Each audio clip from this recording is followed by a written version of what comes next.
Chapter 4 The Mud Babies. The next morning, the Smitherins had gardening with the Ravenflaws.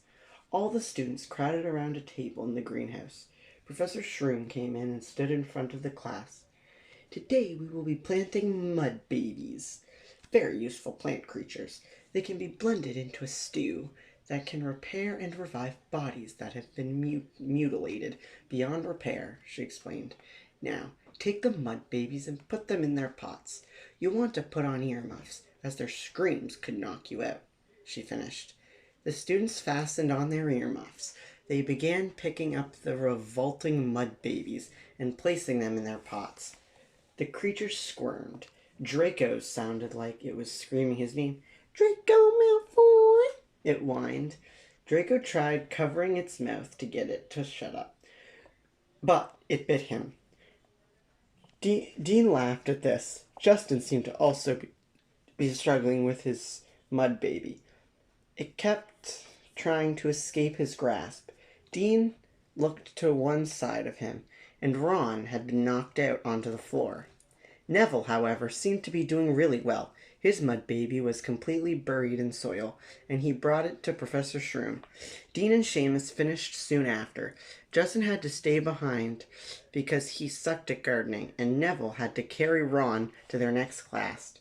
The Ravenflaws had history with the Hufflepuffs.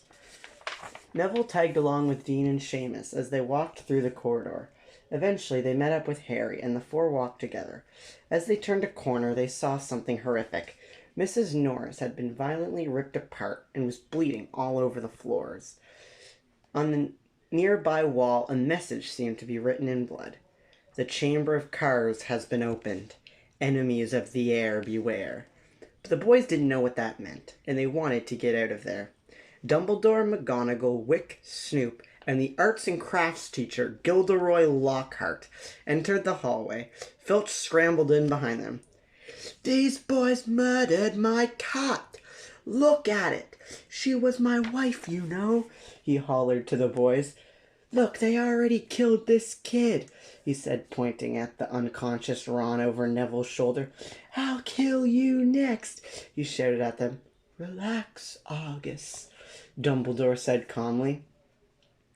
"Professor Shroom has been working and growing mud babies so we can fix her at the end of the year," he smiled. "And you can't just place the blame on the students yet. McGonagall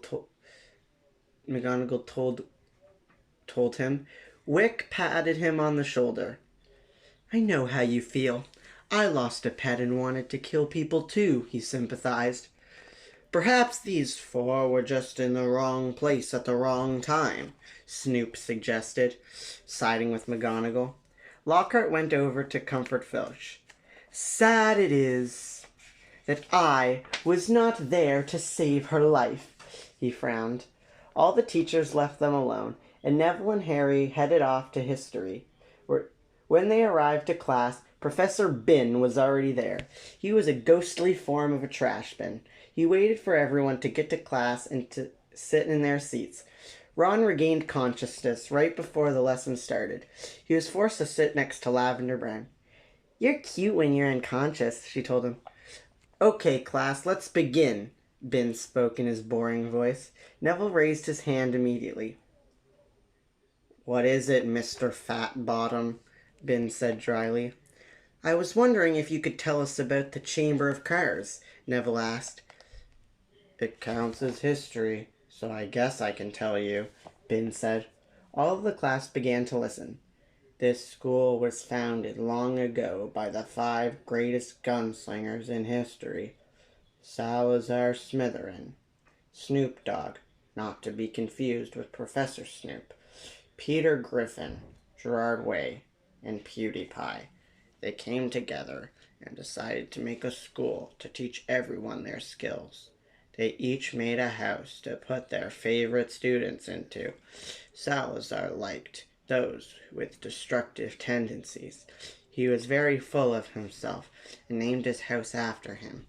Peter, however, was even more full of himself, and not only did he name his house after him, but he also only wanted students who were his devoted fans. Snoop Dogg accepted students that were drug addicts like himself. PewDiePie took in students from his own country of Sweden, and Gerard would take in those who sucked at everything. They invented the sorting hat to quicken this process, but Salazar got into a fight with the other four about who should be allowed in the school. He believed that people whose parents could not use guns couldn't be allowed either. He left the school, but not before building a hidden chamber in the school. Only his descendants would be able to open it. Inside lies a monster that rips people apart. Its goal is to kill all people who do not come from gunslinger families. Professor Bin finished. That means Dean or Seamus must be the heir, Parvati shouted. Yeah, Susan Bones agreed. Harry looked to Ron and Neville. I don't think it's them. How about we sneak into the Slytherin common room and try to figure out who it is? I'm thinking it's Draco, Harry told them. The other two nodded in agreement.